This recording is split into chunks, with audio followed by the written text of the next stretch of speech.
국회에서는 청와대를 상대로 운영위원회 국정감사가 진행 중인데요. 임종석 비서실장과 장하성 정책실장이 출석한 가운데 특히 야당에서는 임 실장의 자기 정치 논란 그리고 비무장지대 시찰을 따져 물었습니다. 네, 한편 청와대와 여야가 대화와 협치를 약속한 날에 벌어진 여야 의원 간의 거친 말싸움이 논란을 빚고 있습니다. 오늘 정치권의 이슈, 김영주 전 더불어민주당 의원, 안영환 전 새누리당 의원 두 분과 짚어보겠습니다. 어서 오십시오. 네, 안녕하세요. 보셨습니까? 네. 임종석 비서실장이 모습을 나타냈는데 마치 임 실장이 청문회장이 아닌가 싶을 정도로 네. 아주 강하게 예. 야당 의원들이 이야기를 했습니다. 자기 정치라는 이 부분, 임 실장은 아주 찬찬히 조목조목 반박을 했는데 어떻게 보셨습니까? 글쎄요, 이제 어떻게 보면 좀 거칠은 표현일지는 모르지만 예. 자유한국당의 말하자면 임종석 때리기가 일관되게 있어오고 있다는 예. 부분이고 그 중에는 분명히 이제 임종석 실장의 좀 과도한 행동이 있죠. 내레이션을 했다든지 예. 또 특히 대통령 부재 시에 조금 더 정중동을 해야 될 시점에서 좀 그런 활동들을 했다는 부분들이 있고 또 그런 측면에서 그동안에 그 임 실장이 지나치게 자기 정치를 하지 않느냐 이런 여러 가지 공격들은 있어 왔던 것 사실인 것 같습니다. 예. 그리고 이제 제가 보기에도 현재 대통령께서 말하자면 남북 문제 쪽에 좀 많이 이제 활동을 많이 하고 계시는데 예.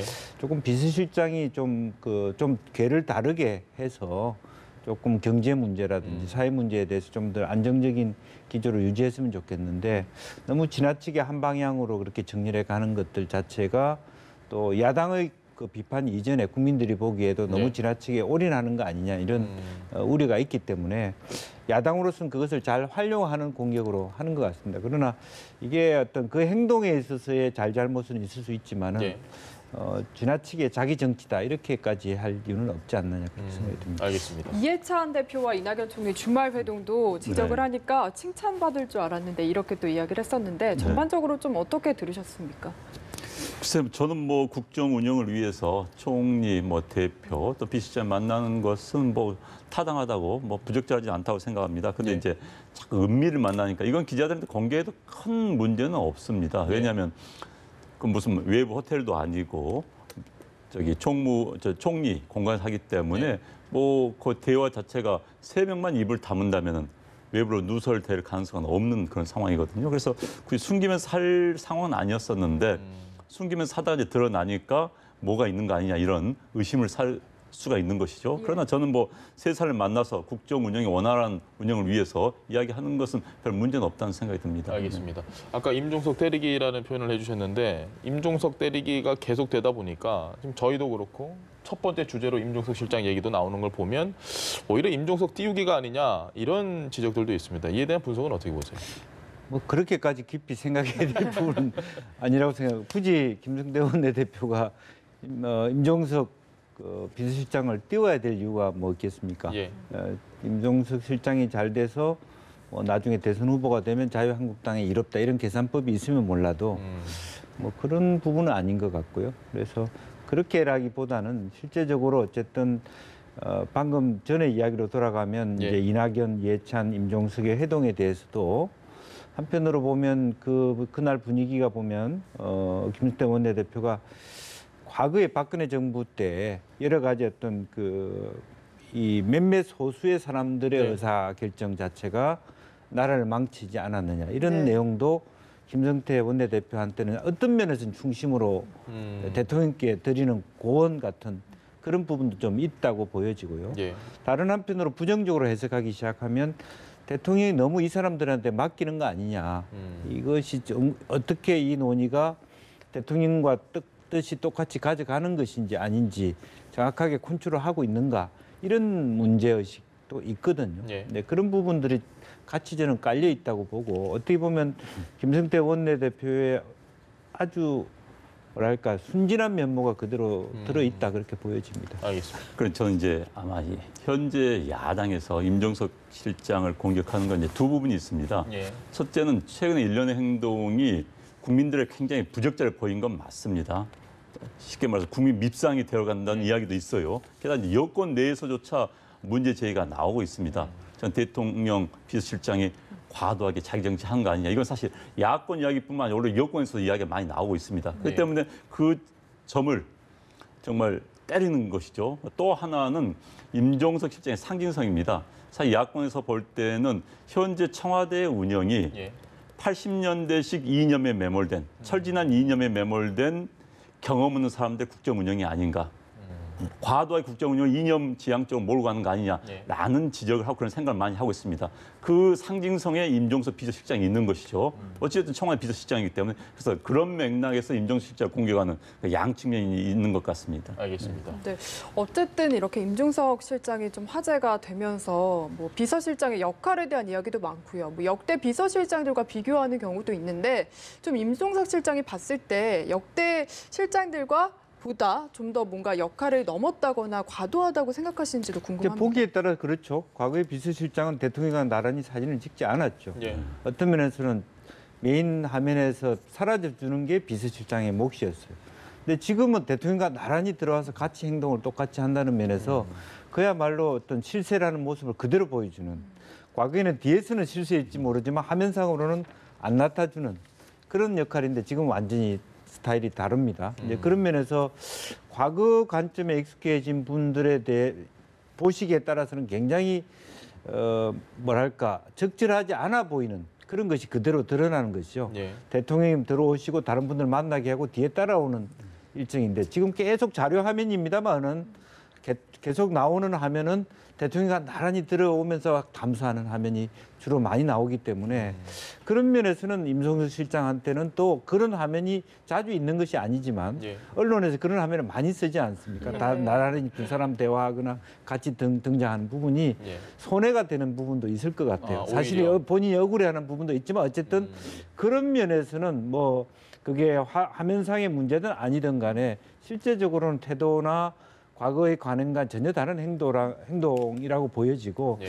그런 면에서 조금 조심할 부분이 있을 것 같습니다. 비서실장이 과연 그야말로 대통령을 대리인은 아니지 않습니까? 예. 총리가 있고 장관이 있고 그것을 뒤에서 대통령이 잘할 수 있도록 서포트하는 역할이지 거의 대통령의 2인자처럼 부통령처럼 행동하는 것이 그대로 화면에 드러나고 있다라고 하는 것은 조금 임 비서실장 본인도 곱씹어 볼 만한 대목이다 저는 그렇게 생각합니다. 알겠습니다. 그러니까 현 문재인 대통령이 청와대 비서실장을 했었습니다. 예. 그 당시 문재인 대통령은 정말 있는 듯 없는 듯, 물론 본래 성품도 그러하시지만은 좀 있는 듯 없는 듯 본인의 한계를 잘 알고 처신을 했었거든요. 그런데 지금 가장 대조적인 게 문재인 대통령 당시 비서실장 문재인과 가장 대조적인 게 현 비서실장 임종석입니다. 지금 그렇기 때문에 더 비교가 되는 것이고요. 사실 지금 임종석 실장이 이렇게 속된 말로 나대기 때문에 네. 청와대에 권력이 집중됐다는 이야기를 더 많이 듣는 겁니다. 지금 이제 많은 전문가들이 대통령이 당선되기 전에 예. 권력을 내각에 내려놓겠다 이렇게 이야기를 했었는데 지금 모든 분들이 청와대 권력이 모두 몰려 있는 거 아니냐?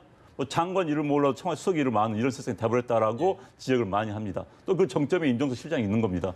저렇게 많이 나오고 많이 나대고 하니까 역시 제2인자는 청와대에 있는구나. 국무총리도 아니구나. 이런 이야기가 나올 수밖에 없는 것이죠. 그렇기 때문에 여권 내부에서조차 이런 이야기가 나오는 겁니다. 진짜 2인자 얘기 한번 해보시죠. 이낙연 국무총리가 지금 대권주사 조사에서 이 진보 진영에서 석 달째 1위를 하고 있거든요.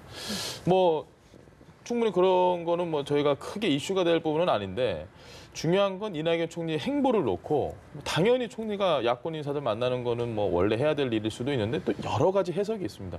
혹시 어떻게 좀 생각하십니까? 뭐 초기부터 총리 대수부터 총리 공간을 굉장히 점심 식사, 저녁 식사를 많은 분들하고 회동하고 예. 그래서 뭐 국민들의 그 목소리를 듣는다는 측면에서 나쁘지 않죠. 또 다른 식으로 정치적으로 해석하다 보면 다음 분을 위해서 자기 세를 만들어가는 과정으로 그렇게 해석할 수도 있는 부분입니다. 예. 근데 지금 이제 왜 그러면 이낙연 총리가 일을 하느냐 하는 부분은 나름대로 어떤 그동안에 해왔던 그 나이스하게 보이는 어떤 모습, 태도 이렇게 조금 더 대통령과 다른 이렇게 자기 소신적 발언 강한 이야기도 하고. 그런 부분들도 있고 또 하나는 그동안에 민주당이 그 노무현 대통령이나 또 그 문재인 대통령이나 예. 결국 호남이 다수가 되는 지역 기반을 갖고 있습니다. 영남의 대선 후보들 중심으로 이어져 왔기 때문에 다음번에는 호남 후보를 내고 싶던 과거에 이제 정동영 후보가 상당히 큰 표 차이로 낙마를 했었지만은 그런 이제 희망이 이번에는 우리 차례다라고 하는 것이 이 자료 속에도 간절히 들어가 있다라고 보여지고 그런 의미에서 실제로 보면 지금 거명이 되는 이낙연, 임종석, 장하성 이분들이 다 사실은 호남 인물입니다. 예. 이제 그런 부분이 때문에 이 말하자면 호남의 민심이라고 하는 것들과 이 문 대통령의 정부가 같이 가고 있다는 부분인데 이제 그런 면에서 어떤 면에서는 앞에 첫 번째 우리 주제하고 이어져 있는 거죠. 다음번 대선에 사실은 많은 가능성이 있는 쪽이 요 뭐 임종석이든 이낙연이든 이 영역일 수 있겠다는 그런 측면에서 그런 것이 조사에 반영되고 있지 않느냐 그렇게 보여집니다. 알겠습니다. 여론조사에는 그런 호남의 민심이 반영이 됐고 그렇다면 이낙연 총리는 뭔가 행보에 의도가 있다고 보시는지 궁금한데요. 근데 정치인의 행보는 본인의 의지와 상관이 없이 우리 언론에서 또 일반인들 해석을 하는 경우가 많이 있습니다. 예. 그러나 어찌됐든 대한민국 총리를 하고 나면 일단 대권 후보에 당연히 올라가게 됩니다. 게다가 정치인 출신이라면 더더욱이나 그러겠지요. 특히 이제 이낙연 총리 같은 경우는 현재 여권 내에서 이렇습니다. 현재 분위기대로라면 차기 정권도 여권에서 그대로 재창출할 가능성이 매우 높습니다. 예. 그런 상태에서 지금 친문 진영의 후보가 뚜렷이 보이지가 않습니다. 과거 안희정이니 뭐 이런 후보들이 지금 다 쉽게 말해서 몰락한 상황이거든요. 그런 상태에서 인지도가 제일 높은 사람이 누구냐? 총리입니다. 예. 총리는 언론에 가장 많이 노출되기 때문에 그래서 그런 이제 메리트를 누리고 있는 거고요. 이제 방금 말씀하신 것처럼 호남 출신이기 때문에 호남 출신 중에 이제 두각을 드러내는 정치인이 없습니다. 예. 그래서 이제 뭐 충청 대망론도 있지만 호남 대망론도 나올 수밖에 없는 것이죠. 그렇다면 이낙연 총리가 어찌됐든 다선 의원에다가 게다가 총리가 지냈기 때문에 지지율에서 높이 나올 수밖에 없는 그러나 이제 아직은 많이 남았습니다. 예. 많이 남았고 그러나 또 하나 이낙연 총리는 본인이 어떤 생각을 하는지 모르겠습니다만 옆에서 아마 부추긴 사람이 이때쯤 나타납니다. 나타나서 한번 크게 보시죠. 큰 뜻을 품으시죠라는 이야기가 나올 거고 아마 이낙연 총리는 대답은 하지 않을 겁니다만 본인 나름대로 생각을 할 겁니다. 그렇기 때문에 지금 상황에서 저 행보 그러나 저는 총리가 다양한 여야의 정치를 만나는 건 너무 괜찮다고 생각됩니다. 그래서 민심을 들어볼 수 있는 자리죠. 저도 그 이낙연 총리와 총리가 만났던 분하고 이야기를 들어봤는데 좀 허심탄회 이야기를 합니다. 좀 정부에 대한 이야기, 사실 대통령에게 할 수 없는 이야기를 총리한테 할 수가 있거든요. 네. 또 청와대 관련 많은 이야기가 나오고 있지 않습니까? 임종석 시장에 대한 많은 이야기 나오는데 임종석 시장한테 할 수 없지 않습니까? 네. 그러면 총리한테 얘기할 수 있는 그렇기 때문에 저는 소통의 자리는 많이 만들어서 좋다. 이낙연 총리가 또 성품도 그렇고 또 정치인 출신이기 때문에 저는 잘 많이 만들어서 이야기를 듣는 게 좋다 이렇게 알겠습니다. 생각을 합니다. 실제로 제가 한번 그 총리 공간에서 총리 때 직접? 이제 얼마 안 돼서 한번 가서 그런 예. 얘기 최근에 만나셨군요. 조금 먼저 좀 됐죠. 그런데 초기에 이제 만났는데 굉장히 부드럽게 또 유머러스하게 이 총리 공간과 자기 인연에 대해서 기자 시절부터 그런 얘기를 하시는데 아주 재미있게 하시더라고요. 알겠습니다. 언제 한번 좀 총리도 저희가 모셨으면 좋겠는데 나와주시죠. 주제를 좀 바꿔보겠습니다. 어제 국회에서 예산 정국이 시작이 됐는데요. 예결특위 전체 회의에서 고성이 오가는 건 둘째치고 뭐 나가서 몸싸움 할 뻔했다라는 뉴스가 나왔습니다. 이게 지금 뜨거운데요. 일단 저희가 영상을 준비를 했는데 영상 보고 이야기 나눠보시죠. 존경하는 박영선 의원님, 네, 질의하시기 바랍니다. 이렇게 야당에서 위기를 조장하는 것 이런 것들은 데이터로 좀 자신감 있게 통계에 대해서 야당이 위기를 조장한다? 이건 심각한 명예훼손입니다. 속기라 보십시오. 이렇게 얘기하는 사람들이 독해능이 없는 사람들이죠. 이런 사람들이 국회의원 한다고 앉아 있는 거예요, 지금 민주당에서. 동료 의원 질의하는데 좀 경청해 주십시오.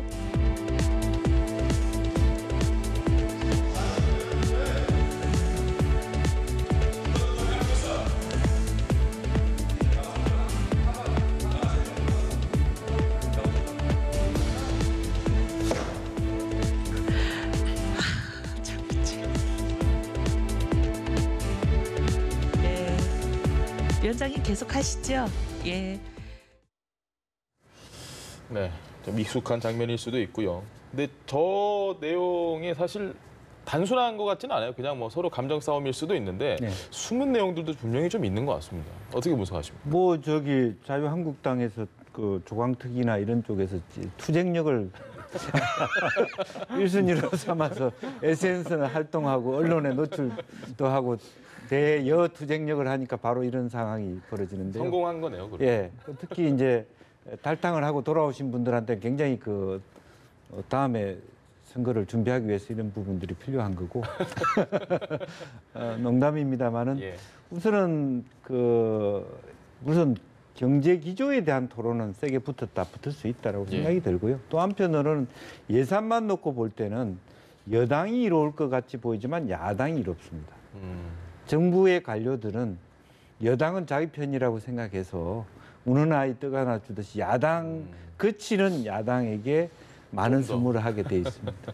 네, 그런 속내도 분명히 있을 수 있는 것이고요. 예. 종합적으로 어쨌든 그런 포석도 방금 첫 번째 제가 농담삼아 얘기했지만 어쨌든 전투적으로 예. 현재 어떤 여당의 기조를 공격하고 또 자기에게 돌아오는 공격에 대해서 반박하는 것은 이제 아마 총선이 가까울수록 더 치열하게 나타날 가능성이 많다. 저는 그렇게 보여집니다. 그리고 의원들 두 사람이 1살 차이예요. 예. 박은주 의원이 1살 많습니다. 근데 지금 의원들 의원님 해보셔야 알지만 나이하고 상관없습니다. 거의 기수별로 싸움을 하기 때문에 제가 굉장히 나이 들어서 소선 의원 오시는 분들은 굉장히 심적인 충격을 많이 받습니다. 제가 영상 콘티를 좀 짜면서 조금 알아보니까 원래 매개체가 된 게 송원석 의원의 발언을 놓고 이제 박영선 의원이 뭐라고 했잖아요. 근데 송원석 의원 모르시는 분들이 많을 겁니다. 시청자분들 중에 이분이 6월 재보궐 때 한국당에 오셔서 지금 국회 짬밥이 한 6개월 정도밖에 안 된다고 하시더라고요. 그러니까 이분이 얘기를 하는 걸 길을 살려줘야 되는데 거기서 민주당에서 확 이렇게 누르니까 일부러 더 이렇게 했다라는 분석도 있던데 어떻게? 그럴 수도 있겠지요.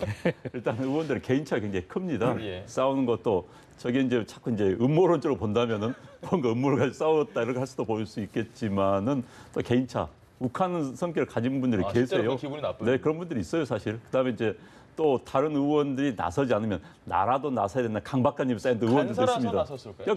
있죠. 간사는 특히 더 셉니다. 왜냐하면 이제 전체 회의를 하는데 야당한테 밀리면 안 된다. 저는 이게 반칙하지 않다고 봅니다만 어찌됐든 여당한테 밀리면 안 된다. 그러면 이제 보통 야당이나 여당 측에서 누군가가 나서서 받아쳐 줘야 되는데 이걸 못하면 간사가 나서 하는 겁니다. 분위기를. 그게 이제 참 바람직하진 않아요. 그런 이제 기싸움을 하는 것이죠. 그런데 이제 저는 근데 예결위가요. 우리 참 예결위가 참 코미디 같은 일이 많이 벌어집니다. 예결위는 말 그대로 예산안을 어떻게 짤 것인가. 그리고 어떻게 이제 운영을 할 것인가 이런 이야기를 해야 되는 건데 정치 공세를 많이 해요. 이제 아까 박영선 의원도 저는 이야기가 왜 지금 경제 위기를 왜 정부가 잘 홍보를 해야 돼 이런 이야기인데 그건 예결위랑 별 상관이 없는 겁니다. 홍보 예산을 이야기한다 모르겠어요. 그런데 저런 이야기를 하니까는 또 공방이 벌어지는 겁니다. 사실 예결위는 국회의원들의 가장 큰 중요한 임무 중에 하나입니다. 사실 법령을 제출하고 심의하고 통과시키는 것 다음으로 예산안 이게 심사가 중요하거든요. 그런데 사실 우리 예산안 심사가 정부 뜻대로 가는 경우가 굉장히 많아요. 대개는 그리고 의원들이 자기 지역구 예산 끼어넘게 하는 식으로. 그러나 큰 틀에서 예산을 잘 감시하고 잘 적절하게 이게 다뤄야 되는데 저는 정치 싸움 하다 보면요. 정부 뜻대로 막 끌려가는 겁니다. 그런데 또 언론도 문제예요. 저런 것만 또 보여줘요. 저런 것만. 제가 또 저걸 열심히 영상을 만들어서. 그래도 국민의 관심사인 건 맞습니다만. 그래서 이제 사실 저는 이제 저도 국회에 있으면서 예결위 운영은 참 바꿔야 된다. 이런 뜻으로 예결위 운영 자체가 카메라 오는 순간 갑자기 정치 공세, 예결위 예산안과 전혀 상관이 없는 그걸 싸우는 경우가 있는데 그건 진짜 바꿔야 됩니다. 알겠습니다. 네. 실제로는 조정식 의원이 싸워야 되는데 조정식 의원이 그런 스타일이 아니니까 박한주 의원이 내신.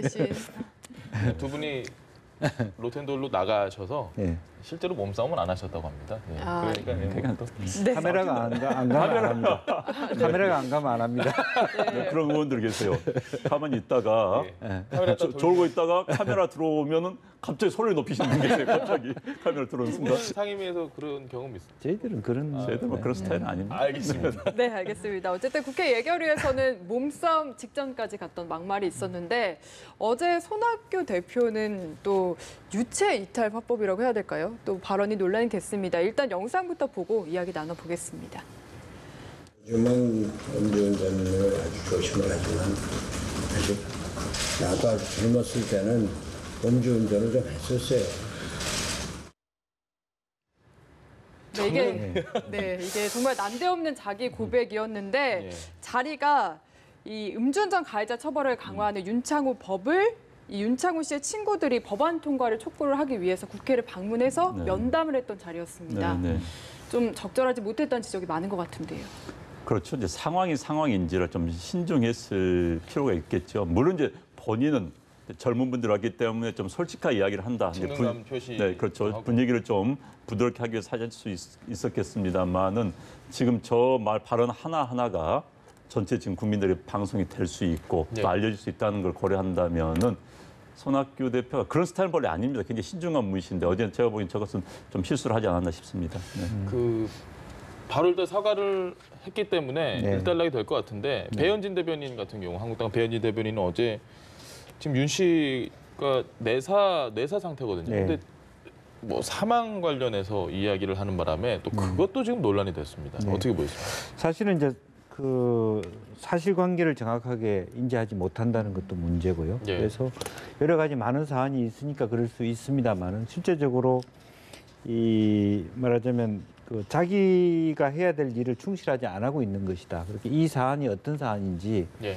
손학규 대표님 똑같은 사안입니다. 실제로 전 세계적으로 우리나라만큼 음주운전에 대해서 이렇게 관대한 곳이 없거든요. 예. 이게 전체 국민들이 이제는 거의 살인에 준하는 음주운전을 했을 때 그런 것을 굉장히 높이자라는 것이 거의 국민들 합의 수준까지 가 있는 상태에서 손 대표님이 나도 옛날에 했었다 이렇게 얘기하는 것은 상당히 현재의 밖의 분위기를 잘 모르는 상황이다라는 거하고 두 번째 배현진 분은 언론인 출신이었습니다만은 실제적으로 현실에 대한 팩트 체크 없이 이렇게 막연하게 이렇게 얘기한다는 것 자체도 사실은 어떻게 보면 직무유기에 속한다 그렇게 보여집니다. 네. 특히 이제 이런 상황이 되면 이제 이건 특수한 상황입니다. 예.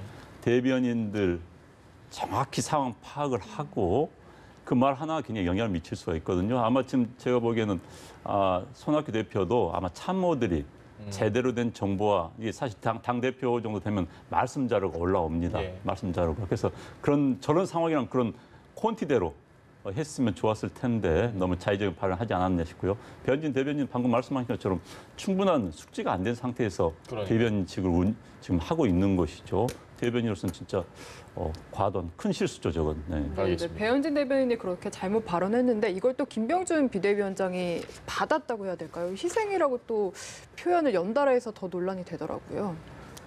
그러니까 이제 방금 말씀하셨다시피 하나의 사안에 대해서 무겁게 받아들이려면 정말로 특히 대표님에 대해서는 말씀 자료가 있어야 됩니다. 예. 그런 부분들이 없이 그냥 일상적으로 대변인 말하는 분위기 듣고 거기에 따라서 한술 듣는 이런 부분은 굉장히 큰 문제가 되고요. 더군다나 한 사안에 대한 분석뿐만 아니라 특히 이제 우리 국회가 더 큰 문제는 이렇게 예컨대 이제 법안 통과도 그렇게 하고 있거든요. 예. 법안 통과도 우리 당이 발의하면 찬성, 남이 당이 발의하면 뭔지도 모르고 반대하는 이런 것들이 너무 해먹은 관행처럼 와 있습니다. 그래서 정말로 하나하나의 사안에 대해서 자기의 판단, 자기 의사를 체크하고 가야 되고 저는 실제로 정치가 어떤 면에서는 정치인들이 외과 의사와 같다고 생각되거든요. 예. 왜냐하면 자기가 어떤 발언을 하냐에 따라서 그 사람을 어떤 사람뿐만 아니라 어떤 사안에 대해서 산업에 대해서 살리고 죽일 수 있다. 저는 그렇게 생각하기 때문에 그런 어떤 수술실에 들어가 있는 외과 의사와 같은 마음으로 정치를 해야 된다. 그렇게 생각이 듭니다. 방금 말씀하신 법안 통과할 때 예. 이제 우리들이 법안을 뭐 특정 의원이 발의를 하면은 이제 공동 발의를 하는 거죠. 예. 제안을 한 데 대해서 그때 많은 의원들이 법안 내용을 읽지도 않고 사인을 해준 경우가 굉장히 많습니다. 단톡방에 그냥 이름만 같이 올라가는 경우들도 많아요. 그러니까요. 보지도 않고 사인해주거나 아니면 보좌관이 그 도장을 가지고 있다가 오는 대로 그냥 찍어주는 경우가 굉장히 많습니다. 그러니까 그 법안은 자기의 이름으로 나가는 겁니다. 자기 이름으로 나가는 거고 그게 국가의 그 방향 또는 국민들의 어떤 운명과도 굉장히 좌우될 수 있는 법안이 있는데 정말 무책임한 일이죠. 그러니까 보지도 않고 그냥 사인하는 겁니다. 어떤 경우는 뭐 본회의장에서 이제 쭉 돌리면 보지도 않고 사인해주는 경우가 많습니다. 그냥 친분이라는 이유만으로 또는 같은 당에서 뭐 발의된 법안이라는 이유만으로 굉장히 위험한 짓인데 그게 관행처럼 이루어지고 있는 게 현재 대한민국 국회이죠. 더 우스운 이야기는 예. 실제로 자기가 사인해준 법안을 자기가 반대한 경우가 있었어요. 아, 그런 경우가 네. 있네요. 그러니까 모르고 네. 그런 거죠. 자기가 사인 한 줄도 모르고. 네. 또 어떤 분은 모르고 어떤 분은 정에 들어서 갖고 왔는데 사인 안 해줄 수 있냐 하고 사인해놓고 나는 반대다 이렇게 얘기하시고 그럼 도대체 뭔지를 제가 알 수가 없어요. 네. 반대를 하는 건 그나마 다행이라고 생각이 되는 게 지금 이용주 의원 같은 경우는 본인이 발의한 법안과 전혀 반대되는 행동을 해가지고 그렇죠. 네. 이게 모든 이 윤창호법이 다시 언론에 이렇게 노출이 되는 이유도 바로 이용준 의원의 음주운전 때문인데 네. 징계 내일 일단 당 차원에서는 이루어지고 다음 주쯤 국회 차원에서 한다고 하는데 징계 수위가 어떻게 될 것이냐 네. 생각보다 낮을 것 같다라고 생각하시는 분 많습니다. 어떻게 보십니까? 그러니까 일단 평화민주당이죠. 지금 소속이 민주평화당. 민주평화당, 예. 민주평화당이기 때문에 이제 뭐 양대 정당이 아니라서 큰 주목을 받지 못하고 있는 것 같습니다. 예. 그러나 어찌됐든 지금 본인이 당직을 내려놨죠. 당직을 내려놨는데 예. 지금 원내수석 부대표 사직을 네, 했는데 그리고 또 현역 의원이 음주운전 한 거 매우 그러니까 국회 들어오기 전에 했던 게 아니라 현역 의원이 하다 적발됐기 때문에 사안 자체 굉장히 아주 폭발성 있는 사안이 예. 돼버렸죠. 그래서 저도 지금 어떻게 징계 내릴 수 있을지는 참 궁금합니다만 또 아마 민주평화당에서 내릴 수 있는 징계 내용이 좀 한계가 있을 겁니다. 예. 현역 의원인데 뭐 제일 세다면 이제 출당인데 그러진 않겠죠. 그렇지는 않겠죠. 예. 또 출당을 바랄지도 모르죠. 농담입니다만 예. 제가 그 말씀 좀 그랬습니다만 어찌됐든 굉장히 한계가 있는 예. 그런 징계 조치가 될 수밖에 없다 이런 생각이 듭니다. 알겠습니다. 네, 역시 수위가 좀 낮을 거라고 보십니까? 그 이제 고민되는 부분이죠. 이제 국회 그 의원들이 실제로 보면 데이터상으로도 과거 음주운전 전력들이 있는 분들이 예. 있고 실제로 최근에 들어서는 모든 정당이 이제 음주운전 3번인가요? 3번 이상은 이제 그래요. 아예 공천을 예. 안 주는 경우가 있는데 그 부분도 좀 강화될 필요가 있을 것 같고요. 그래서 그런 면에서 뒤늦게 아마 아뜨거라 하는 그런 어떤 국회의원들의 모습들이 있을 거라고 보여집니다. 알겠습니다. 마지막으로 짧게 이 주제 하나만 딱 짧게 질문 드리겠습니다. 지금 기무사가 뭐 세월호 유족들을 사찰했다라는 건 저희가 이미 오래전부터 많은 이야기를 드렸는데 확인이 다 됐습니다. 근데 뭐 좀 심각한 것도 많아요. 중고거래 내역을 뒤져보거나 TV로 뭐 보는지까지 다 보고를 올렸다. 이건 좀 어떻게 생각하십니까? 그러니까 군이 나서선 안 되는 일이죠. 군의 영역이 아니죠. 이 영역 자체 민간 영역인데 군이 나섰다는 것은 잘못된 거고요. 사실 이제 그것도 활용을 했던 것도 잘못된 거고 예. 어쨌든 잘못된 일입니다. 네. 알겠습니다. 네, 짧게 한 말씀 마지막으로 해주시죠. 어쨌든 기무사가 과거에 이제 계엄령조차도 이렇게 만지작거렸다라고 하는 것은 상당히 이제 원래 기무사의 목적이 군 내에서의 기밀의 보호와 예. 관련된 수사인데 너무 과도했다 그렇게 생각이 듭니다. 알겠습니다. 네, 알겠습니다. 김영주 전 더불어민주당 의원, 안영환 전 새누리당 의원 두 분과 함께했습니다. 말씀 감사합니다. 네, 고맙습니다.